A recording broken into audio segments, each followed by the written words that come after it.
August 14th, home sellers and sellers agents will no longer be able to make offers of compensation to real estate agents who are representing buyers. This all stems from settlements that resulted from a series of class action lawsuits and pressure from the DOJ over the model under which buyer agents were compensated in real estate transactions. For decades, when a seller and their agent signed a listing agreement, that listing agreement would include a fee for commissions.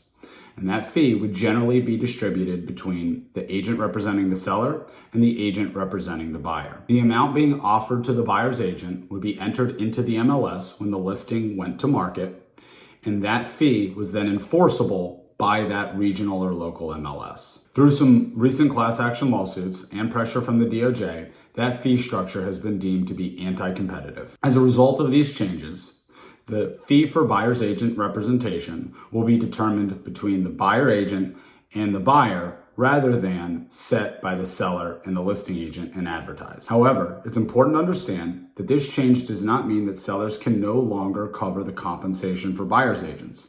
They can continue to do so, but rather than that being a standing fixed offer of compensation advertised via the MLS, any seller paid buyer agent compensation must be negotiated for and show up in the sales contract. Otherwise, it is not enforceable. Personally, I think that this change makes a lot of sense on many different levels for the industry and for consumers. However, it is certain that there are going to be some negative, unintended consequences for consumers to this change. I think it'll empower investors, cash buyers, or well-funded buyers and create even more challenges for buyers that are already struggling to find homes in today's market. It's hard to know exactly how these changes are going to play out, but I do expect the next 6 to 12 months to have a high amount of variability in how buyer agents are representing buyers and what commission structures look like for buyer's agents. I think that it'll take at least 12 to 18 months for the market to settle into some predictable patterns of behavior